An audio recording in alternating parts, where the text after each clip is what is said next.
What's happening, everybody? JayShockblast here, and check it out. We've got the Steam Awards coming this December. For the first time in human history, our Steam community will decide the nominees for the prestigious Steam Awards. This November, you will get to choose nominees for 8 different categories, as well as have the opportunity to create your very own award. So I went ahead and voted for these today. Basically, you can go ahead and go through their list, and I'm going to go one by one so that not to spoil too much. There are a couple games that are not on Steam that I wish I could have voted for, and I will explain those choices in a moment. And you can only vote for games once, because there was at least 1 or 2 that I would have probably nominated earlier. So probably not the games that I would have chosen, but pretty close, and I feel pretty good about it. So the first one is the Test of Time Award. This award is for the game that is just as good today as the first day you played it. There's more, but my nominee was also one that I would have done in another situation, but I kind of stuck with this. It is Star Wars Knights of the Old Republic. This is, people ask me all the time, this is my favorite game of all time. Darth Revan is my favorite Star Wars character of all time, and this is where we get to meet as Revan, or we meet Revan, I should say. Darth Malak is also my second favorite Star Wars character of all time, so obviously this is a very important game to me, and there's another spot that I wanted to put it, but this one I feel like is well deserved. And to be completely honest with you, over the years they've constantly re-released it. I mean, it's even on iPad at this point. So I think this has a good chance of at least getting nominated. That would be pretty cool. So the next nominee is the I'm Not Crying, There's Something in My Eye award. Games are fun, but sometimes games become more than that. They touch you in a way you weren't expecting. This award celebrates the game that blindsided you emotionally.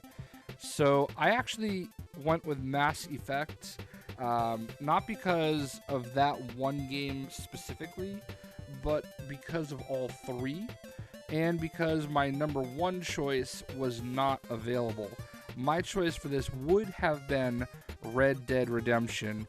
Now, obviously, spoilers if you haven't played the game, but I don't feel too bad because it's been out for I don't know, 7 years at this point. When John Marston dies, that totally messed with me for so long. I was so mad. That's the angriest I have ever been at the end of a game, because here he is, he did all the right things, he did everything that he was asked to do, and then he still gets jacked up anyway. So that would have been my choice, but I think about Mass Effect 2, Mass Effect 3, and number 1, the amount of raging and crying I did at the end of Mass Effect 3, where, I spent all 3 games up until the end of Mass Effect 3 very diligently crafting my choices, very specifically planning everything out and trying to save everybody. And then, there are a few times where people die, and it's emotional. Thane Cryos dying, emotional. Mordin Solus, when he dies, if he dies. There are a few sadder scenes in video games than that. So Mass Effect 3 itself was not a choice, because I guess it's only on Origin. So I went with Mass Effect as the whole franchise, and maybe that's not fair to other games. Another game that I would have chosen if I didn't pick it somewhere else. I'll actually get to that, because I don't want to spoil it. I want you to experience it as we go. So for me, Mass Effect, it's a very emotional game, and then it becomes even more emotional when you get to the end and you realize, oh my god, I really ultimately did all of that. And I mean, I still would have done it, but you did all that, and all you had was what, red, blue, green? So, alright, anyway, just 5 more minutes award. This, you have an early day tomorrow. You need to get some sleep. So you're just going to finish one more thing before you decide to go to bed. This is basically the game that you can't put down, you can't stop playing, and that game for me is Battlefield Bad Company 2. I probably played that game like beyond anything else ever. More hours in that game than any game I've ever played. That's probably my favorite shooter of all time. I was talking to my buddy Yid Vicious recently, and he agrees. He's like, this is the best shooter ever made. I mean, yes, the newer Battlefields have better mechanics and stuff like that, but I've never had as much fun as I had in Battlefield Bad Company 2. Battlefield 1 is the first shooter since then, like competitive shooter, like war type shooter, that's made me think, oh my god, I love this. It makes me remember Bad Company 2. So no doubt in my mind, this is the first game that I even thought of was Battlefield Bad Company 2. The many late nights with Sir Wallen, and my buddy Obi, TOA Obelisk. So many just, those were the days, if you will. So, next up we have the Whoa Dude Award. Some games melt your face. Maybe it was a crazy plot twist. Maybe you just got your wisdom teeth removed. So there are a few games that I thought of going with here.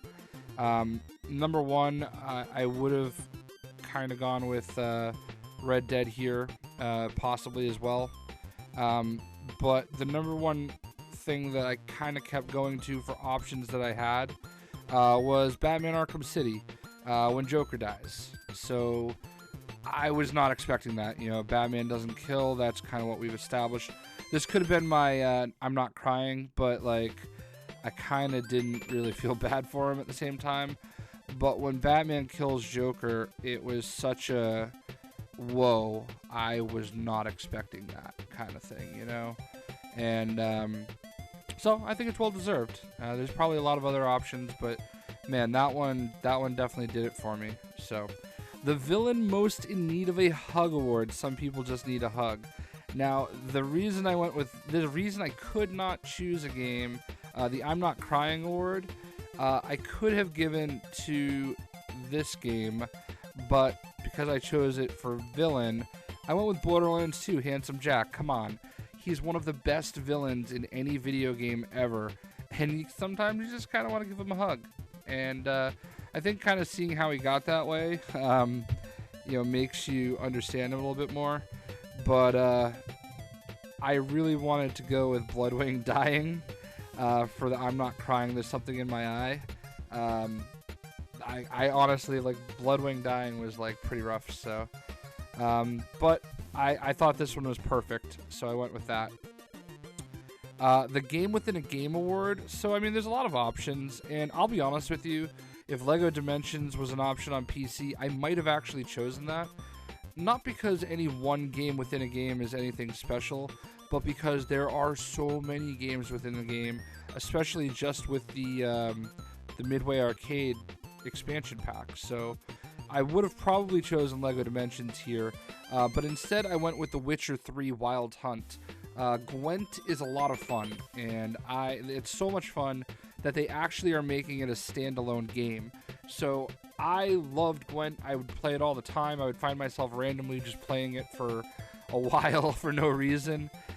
So Gwent was my choice for The Witcher 3 Wild Hunt. Next up, I thought this game was cool before it won an award. This is basically your hipster moment, like, hey, I liked that game before everybody did. And I actually went with The Witcher because, The Witcher and The Witcher 2 were so under the radar. It wasn't until The Witcher 3 came out that everybody really understood how amazing the game and the universe were. And I was on board from The Witcher, and I think it's just a great franchise that I super love. And basically, I've probably put about 60 or 70 hours into Wild Hunt, and I just realized I don't think I actually got to the finish because the game is so great that I drew it out to the point of, following every nook and cranny, leveling Geralt up as much as possible. Geralt, sorry. Yeah, so that was my choice there. And Best Use of a Farm Animal Award. So I was going to go with Goat Simulator, but I figured everybody's going to go with Goat Simulator. And I ranted on this character so much that I kind of had to have a reason to like the character finally being in the game. So I went with Lego Batman 3 Beyond Gotham because Bat Cow is in the game, and now I can justify it by saying I nominated Bat Cow for best use of farm animal. So there you go. And I went ahead and nominated Lego Marvel Superheroes for the best comic book game ever, just because I think of all the games that were very influential on my YouTube channel, and Lego Marvel Superheroes was kind of a game changer for me. And quite frankly, with all the characters that are involved and all the cool stuff you get to do, Lego Marvel Avengers is my favorite game in the Lego sphere because of the mechanics and because of that. But the roster on Superheroes, I've always said, if you take the roster from Lego Marvel Superheroes, put it in Lego Marvel Avengers, you've got the best Lego game ever made by far. But they didn't do that. So hopefully for the third one, they kind of go back to using everybody. But for now, I just wanted to recognize a game that was influential to me, and I went ahead and put that in there. So if you have Steam, it looks like I earn a badge. Play a game that you nominated. I've played like all these games, but I guess you have to do it after the fact. So anyway, you get badges and stuff, and so historical showcase of would-be winner. So, you know, it's a really cool idea. It's nice to include the community in your stuff, and this is really cool. So I don't know when this ends. It didn't really say. So if you get a chance to go ahead and log into your Steam account, nominate some games, it's pretty easy. You just basically, you know, click on right here. It'll say to nominate. You know, go to the store, and then when you're in the store, there's an option to nominate right here. So I would say go ahead and do it. Those are my nominations. I would love to know what you guys think, and I would love to know what you would pick. So if you do go ahead and pick your awards here, definitely go ahead and let me know what you thought. I hope you guys enjoyed this video. I know it's a little something different, and we'll see you.